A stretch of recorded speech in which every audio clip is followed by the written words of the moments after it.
Hey guys, welcome back to Lamont's Big Bass. Got a new swim bait order in. Just kind of messing around with Tacklewarehouse. I'll open this in a second. That's something different. And I saw these. Don't really know how I feel about them yet. The Jerry Ragos. I mean, usually most of his stuff's kind of expensive. It's kind of interesting to see these.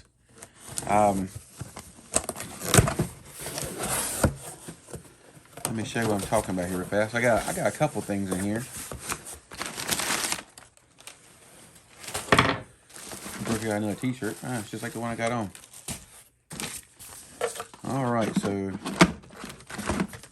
I got a couple of live target bluegills. I got a fish lab.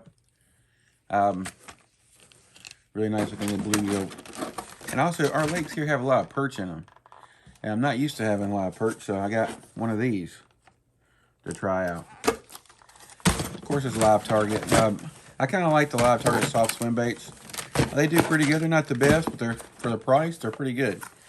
But this is what I want to bring your attention to. It's called the Cha-Cha Glide by Jerry Rago. These are, believe it or not, less than 20 bucks.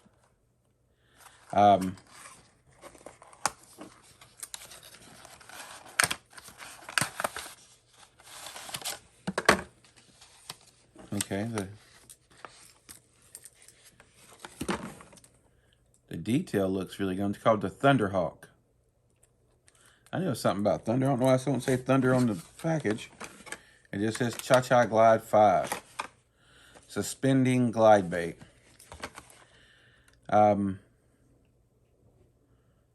This color is called Bone, of course. It's 6-inch, 1.5 ounces. Looks like a number 2 size hook. Yeah. Hooks are sharp. That's good. It says here on the thing, with a patented authorization, this Thunderhawk Jerry Rago tight action glide bait is perfect for throwing around cover. Can be swam or twitched to create some vicious strikes. Its ability to turn 180 degrees on the paws will trigger a bite out of any following fish. It also serves as an excellent search bait, forcing fish to show themselves. I mean, that is why a lot of people throw glide baits. Let's see, I'm just trying to go look at this a little more. The tail's kind of flexible. It's kind of bent kind of in like a slight U, if you can see that. I don't know how much it'll affect the action. Yep, this tail is replaceable. It'll push out. Just got a groove set. I mean, it looks really good as far as like the overall design of it. The equipment seems really good. The split rings are not shoddy. Ooh, the hooks are very sharp. Ow. The detail, like the eyes, the color, even has like the way the belly sits. I mean, it looks very good. This just might be the best deal in glide baits. I was thinking the best deal in glide baits was the S-Waver or the Storm. Well, Molex makes a good low-cost glide bait as well. But still, the Molex and the Storm and a couple other ones that are pretty decent cost more than this one.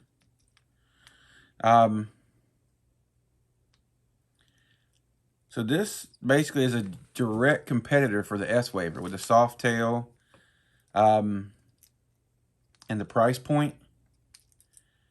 I mean, this has to be in direct competition with the S-Waver, river to sea. And from what I can tell, I mean, you don't get an extra tail with these like you do with the S-Wavers, but this tail feels more durable.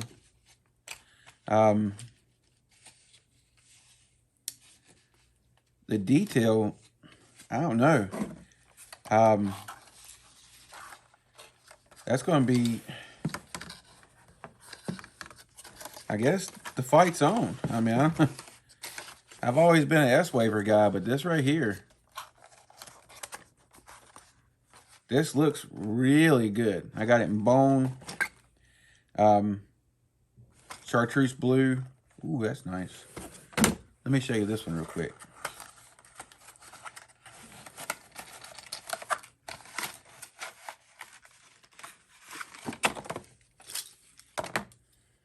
Ooh, yeah, check that out.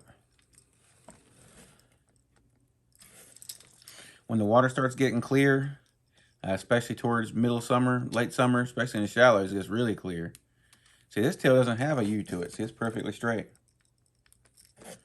That might be how the S-Waver wins. I don't know. So it's got, okay, I see it better now.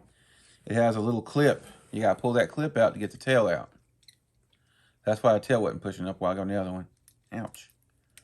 But when the water starts getting clear, a translucent belly, a little bit of chartreuse and blue, that's going to be a winner right there. And you can even see the weight system inside the belly, so it's keeled, so it won't turn over on you. So this probably be really good for almost any speed.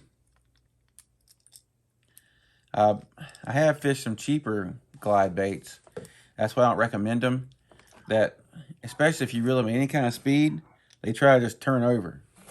And it is, if your glide bait starts turning over, it doesn't work for you.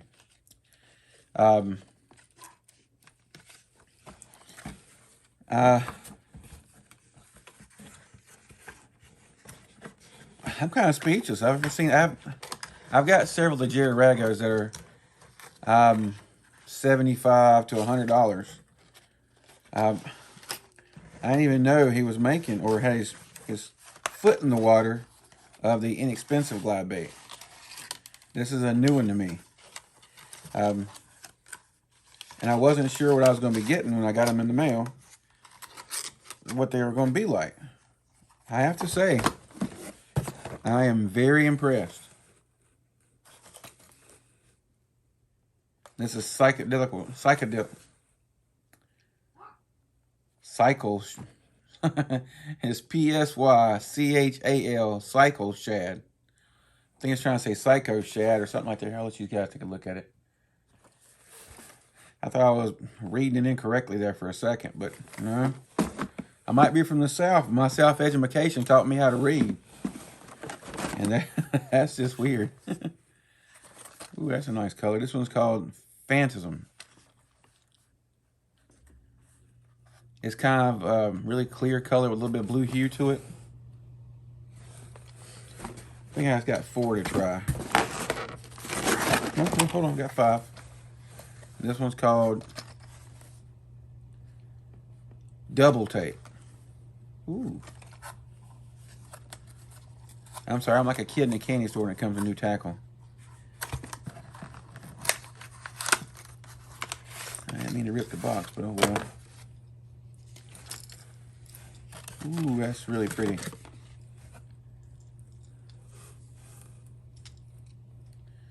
That is really pretty. See, the tail's perfectly straight on this one too. But it's got kind of a purplish blue back, a smoke to it. You see all the flake inside there? I don't know if you can see that or not. Let me try to see if I can get it close so you can see it better. Man, that's beautiful. Like I said, ow. The finishes on these baits are really nice. And they use really good tackle too. I'm not saying River to Sea doesn't use good tackle. But especially, don't get me wrong. For most case scenarios, it's really good. But if you're striper fishing with those River to Seas, and especially if you're using the big one, I have had many of those hooks pull out me, straighten out on me. So I just basically change those hooks. Especially in the lakes around here, you don't really know what you're going to be getting your hook into.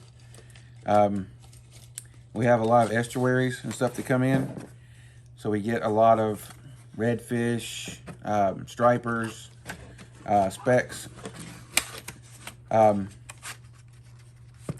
we do get the occasional big toothy critter. Not too many, but time to time. I mean, you're out there working your your spook and you catch a 20-pound redfish. It's not uncommon.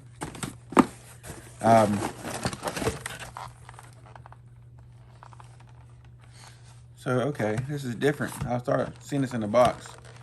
Most of my live targets I get have a free swinging treble hook or a big hook. This has like a frog hook with a magnet. Okay, both hooks have magnet. Okay. Huh. I just noticed I seen it inside the box here.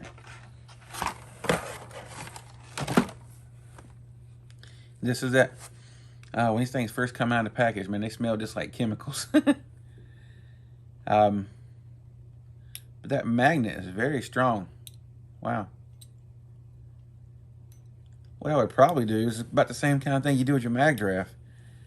I don't like that this doesn't have a split ring on it, because what that can actually happen, if a fish gets enough torque, he can push this to the side and push this hook all the way through this gap. The hook feels stout enough, so maybe he can't. But I don't know about you guys, but I don't really like taking chances. And when it comes to losing a big fish, why take that chance?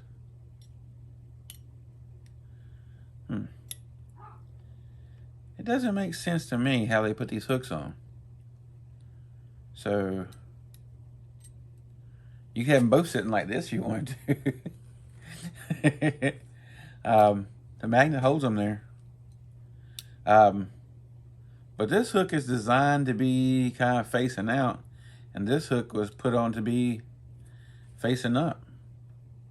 It seems like if you want to be really weedless and snagless, you would have this one where it's facing in as well.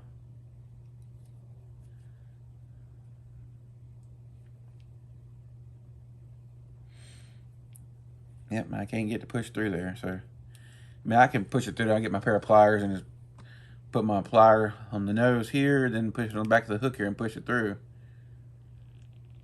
Oop, there it goes, see? Just a little bit more pressure, and it popped all the way through. That's why I don't like this kind of system. I thought it was like a regular treble hook system. Oh well, I guess you live and you learn. The hook's very sharp though, I give it that.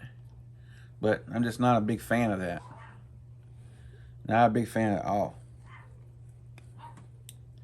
Too many variables that can happen. And I just don't like taking chances when it comes to maybe I will, maybe I won't catch that fish.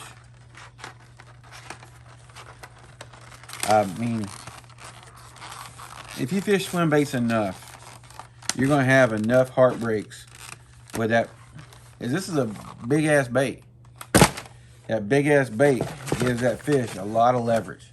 And when he comes up and starts slapping that head, when he's flinging around 2-3 ounces of plastic, that 2-3 ounces of plastic, as soon as it smacks the side of the hook, can pop the hook totally free. So this is the Fish Lab Hard Bio Gill. I got it in the little bit bigger size and the smaller size. And these are a glide bait. Ooh.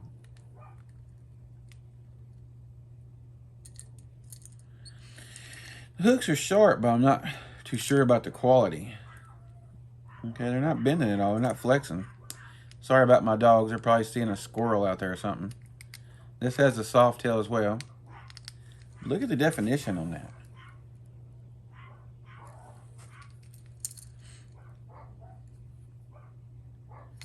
I mean, that is really pretty. These weigh 1 7/8 ounce, so it's almost 2 ounces. This is a slow sink. This is not like, you need a dedicated swim bait rod really to throw this thing good. It's almost 2 ounces. Some people, I've seen some people in videos on YouTube, someone use a flipping stick. No. This is a treble bait. You want something that has the tip to throw it. When you're using a flipping stick, that flipping stick is designed for a certain purpose. And it is designed to make that flip out, or whatever kind of way you do your flip. But usually most of my flips, I'm using I have to show you how to do it one day, but I'm just kind of like a fluid motion. Like pendulum it back out, pendulum it back out, pendulum it back out. It doesn't matter. My flips look like pitches. I'm flipping heavy grass. I'm using anywhere from 3/4 to almost 2 ounce lead to a 2 ounce bullet weight. So, and it's not designed to cast. It's not designed to sidearm cast or try to make a long cast beside a dock and keep it kind of close to the dock. It just doesn't have the tip for that. And it doesn't have that little bit of extra give. The Dobbins, I think it's a 746 glass. It's a heavy action glass rod that goes up to 2 ounces. It's 7'3" or 7'4".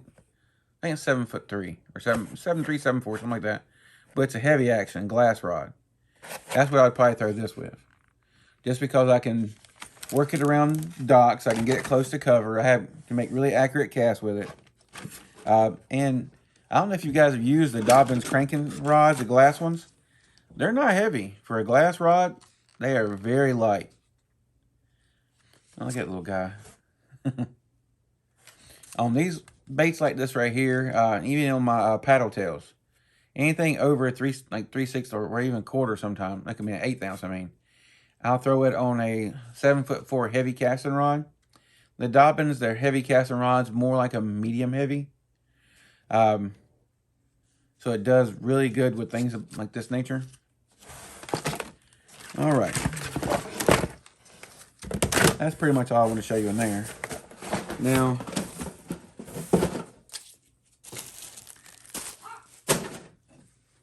if you guys are tournament fishermen, I know 6 Cents had these on sale. I got a couple bags of them. Well, I got some of them. It's bags. Most of my soft plastics, I used to keep them in Plano boxes, but once you get a little bit of moisture in them and your worms all go bad, you'll stop doing that. It's really nice for organization, especially having them in those Plano boxes. But when you start losing baits and you don't even know you've lost the baits because they're sitting inside a box and they're wet, it sucks. So I got some of these, which this is their big. It's kind of like a big Ziploc bag, but they're very durable. I've got a couple of these already. It's got a nice place where you can write what's in the bag. A really durable zipper. These things keep watertight. And they hold a lot of bait. I got 3 of these, I think. 2 or 3. But usually I keep these with the stuff. I wouldn't call it a day box, but I keep these bags right here up kind of front for stuff that I know is like my go-to, my standby stuff that I know I'm going to be throwing that day. I keep, because I usually have between 8 and 10 rods on my deck at any given time. Sometimes I have more. So I try to keep the baits that I know I'm going to be throwing up front. But then I also have a couple of these already. And y'all seen one of them come in the box they sent me. One of the monthly boxes. But I got me some worm wallets. I got them color coded. This one's blue and orange. This one's black and gray. This one's camo. This one's gray and black. And then I got 2 of the big worm wallets. And this is mainly to carry a lot of my Z-Man stuff. So I do use a lot of Z-Man. And I got several of them. Let me put these back in so you don't really need to see all of that. But just to give you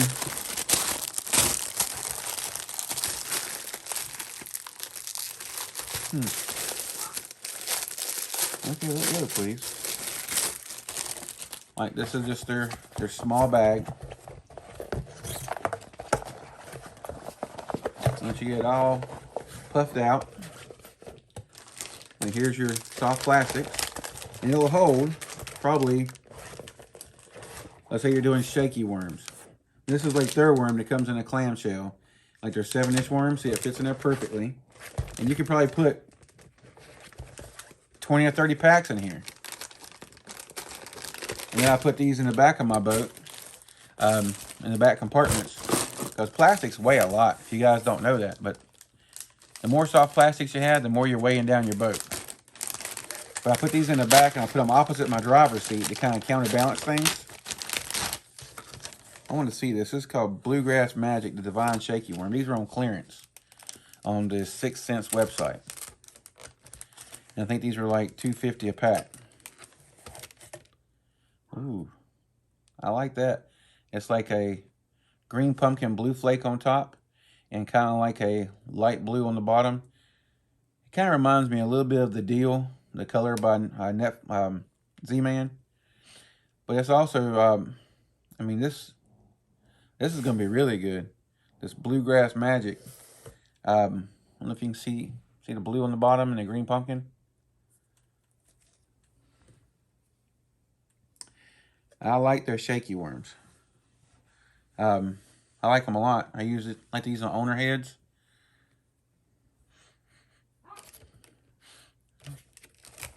I know they're supposed to be loaded with scent, but I can't hardly ever smell anything on them. That might be something wrong with my own nose, but one thing I have noticed about 6 Cents plastic, it is not the most pliable soft plastics. What I mean by pliable, some people,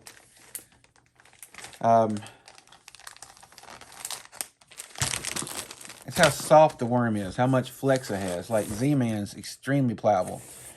This is really durable for like a standard soft plastic. But being that durable, they give up on the pliability and how much the bait moves. And sometimes that's okay.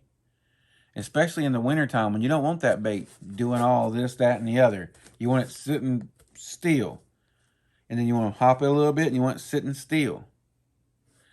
What that does in the wintertime, stuff's not moving that fast.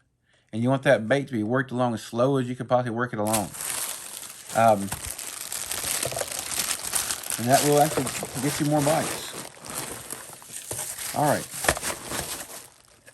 Just while you're here real quick, I want to see kind of what Land Big Fish sent me that was supposed to be on back order.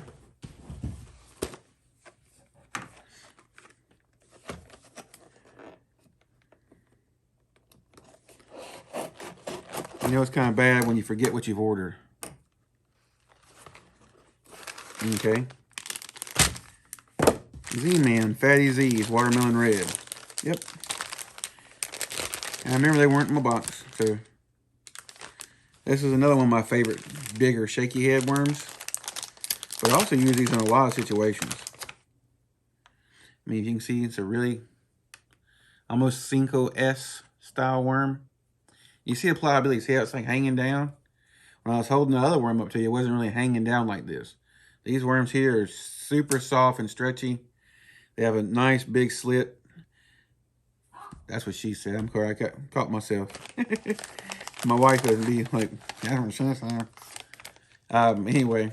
But these right here, especially on the back of those Picasso jig heads I showed you in another video, is like some of my favorite way to rig them.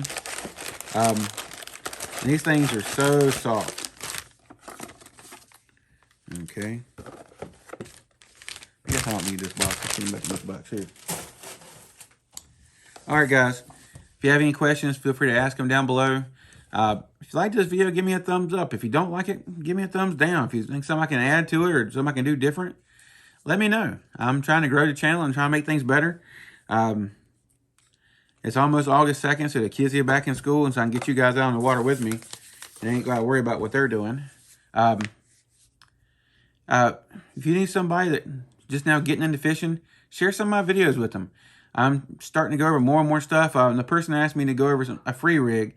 I've seen several people talking about a free rig and trying to demonstrate it in like a 10-gallon fish tank. That's not going to show you any kind of example of what a free rig does.